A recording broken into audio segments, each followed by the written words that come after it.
2236 करोड़ की रिश्वत के मामले में अदानी ग्रुप पर अमेरिका में अभियोग दर्ज। भतीजे सहित 7 लोगों पर एफआईआर दर्ज। अमेरिकी बाजार में लॉन्च किए गए $600 मिलियन के बॉन्ड पर एक दिन पूर्व रद्द। भारत के गरीब निवेशों में 2,26,531 करोड़ रुपए डूबे। मध्य प्रदेश में कांग्रेस कमेटी के अध्यक्ष जीतू पटवारी ने पत्रकार वार्ता को संबोधित करते हुए कहा कि अदानी अमेरिकी कंपनी एजियोर पावर के साथ मिलकर भारत में सोलर एनर्जी प्रोजेक्ट बनाने की योजना बनाई थी। इस प्रोजेक्ट के नाम पर लोगों से 25,000 करोड़ रुपए जुटाए गए। भारत में सोलर एनर्जी का ठेका पाने में दिक्कत आने लगी क्योंकि बिजली महंगी थी और कोई भी राज्य उस कीमत पर बिजली खरीदने के लिए तैयार नहीं था। अमेरिकी जनता से इस प्रोजेक्ट के लिए एकत्रित किए गए 25,000 करोड़ में से 2236 करोड़ रुपए की भारत की विभिन्न सरकारों में घूस देने के प्रमाण अमेरिकी ग्रांड ज्यूरी ने सही पाए हैं, जिसके आधार पर अडानी की कंपनी ने यहां पर पावर परचेज ऑर्डर बटोरे। जीतू पटवारी ने कहा कि अमेरिकी जांच एजेंसी एफबीआई और मार्केट रेगुलेटर एसईसी ने जांच की तो भारत में घूसखोरी और अमेरिकी निवेशकों से धोखाधड़ी का मामला उजागर हुआ और 2 साल की जांच के बाद अमेरिका की ग्रांड ज्यूरी ने अदानी को आरोपी पाया। उनके भतीजे सागर अदानी सहित उनके सहयोगियों के खिलाफ वारंट जारी किया है। 2 साल से चल रही है एफबीआई की जांच में यह भी सिद्ध हुआ है कि अडानी ने भारत के मार्केट रेगुलेटर सेबी से भी झूठ बोला, इस प्रकरण के संबंध में गुमराह किया। जीतू पटवारी ने कहा कि दुनिया जानती है कि अमेरिका में रिश्वत कांड में अदानी के खिलाफ जांच भी हो गई और गिरफ्तारी वारंट भी जारी हो गया, किंतु भारत में इतनी बड़ी खबर आ जाने के बाद भी ना तो इस कंपनी के खिलाफ कोई जांच शुरू हुई है और ना ही सेबी ने पूछताछ की, ना ही अदानी की कंपनियों के पावर परचेज ऑर्डर रद्द किए गए, जबकि भारत में रिश्वत मांगना एक अपराध है, रिश्वत देना एक अपराध है। क्या भारत की सरकार इस मुकदमे और जांच के आधार पर अमेरिकी सरकार से जांच के तथ्य मंगाकर भारत में भी रिश्वत और भ्रष्टाचार का मुकदमा अडानी की कंपनी पर दर्ज करेगी? कि ये बिजली कंपनियां हैं, इनके ऊपर जो करप्शन और जो भ्रष्टाचार के आरोप लगे हैं, उसके पीछे एक बहुत ही पक्की और एक एविडेंस अमेरिका की एफबीआई ने पकड़ी। इसका एक बहुत बड़ा प्रूफ है किस किस अधिकारी ने कितना पैसा लिया है, कब कब वो पैसा गया है और किस लिए वो पैसा गया है। इसका पूरा खुलासा एफबीआई ने करा है। और ये एक बात सबसे पहले मैं आपके सामने रखना चाहूंगा कि अमेरिका कहां से आ गई बीच में। जब बिजली वो हमारे देश के अंदर कंपनियां महंगे रूप से खरीद रही है, करप्शन हुआ है, लेकिन अमेरिका कैसे आई, ये एक बहुत बड़ा सवाल जनता पूछ रही है और बहुत सारे मेरे पत्रकार बंधुओं ने भी पूछा।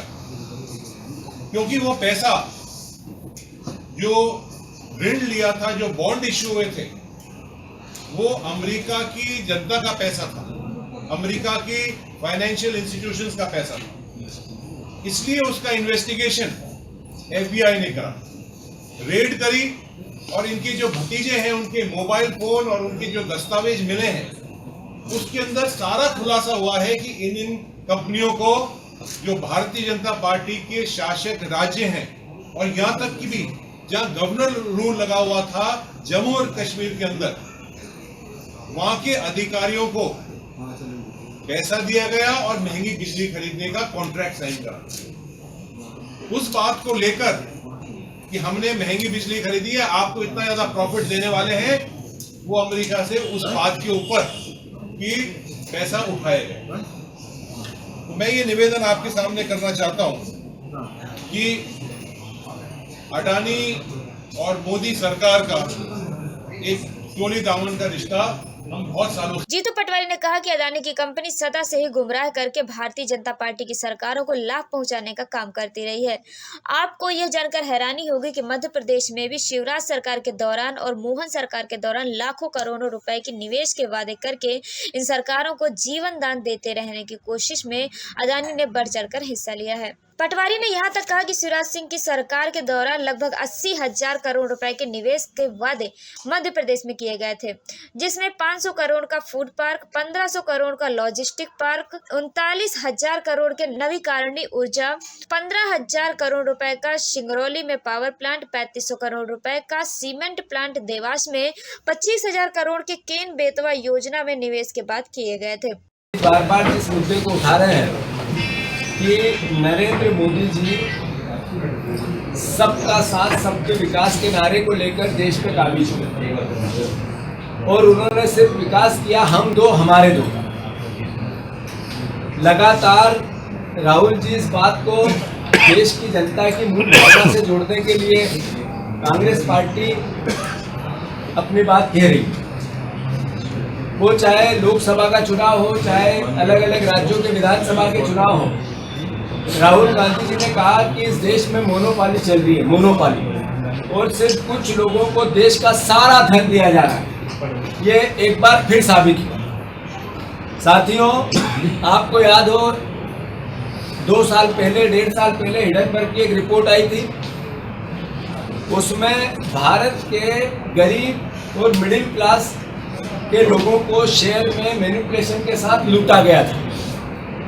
जिस तरीके से 20,000 करोड़ रुपए की शेल कंपनियों से भारत में पैसा आया गया और उन्हीं कंपनियों से अडानी जी के शेयर का मार्केट बढ़ाया गया खरीद के, और अल्टीमेटली इस पूरे षड्यंत्र में जनता को लूटने का एक कुचक्र रचा गया, जिसमें भारतीय जनता पार्टी की भी मिलीभगत थी, नरेंद्र मोदी जी की भी मिलीभगत थी।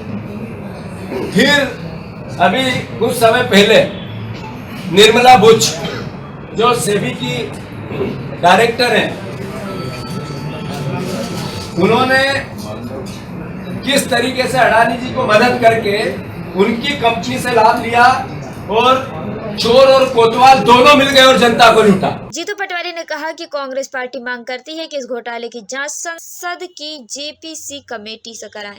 जिन सरकारों या अधिकारियों को 2,000 करोड़ से अधिक की रिश्वत बांटी गई है, उन सरकारों को और उनके अधिकारियों को जांच के दायरे में शामिल किया जाए। अमेरिकी सरकार से जांच के तथ्यों को सजा कर रिश्वतखोरी के इस गंभीर अपराध पर भारत में भी मुकदमा दर्ज किया जाए। विदित हो कि राज्य पोषण के कारण ही भारत के अंदर लोकतांत्रिक दलों को तोड़ने, उनकी पार्टी के चुने हुए जनप्रतिनिधियों को खरीदने से संबंधित बैठकों में भी अडानी पर सबके शामिल होने के आरोप लगाते रहे हैं। इससे प्रतीत होता है कि भारत की राजनीति को अनैतिक धन से प्रभावित करने में इनकी प्रमुख भूमिका रही है।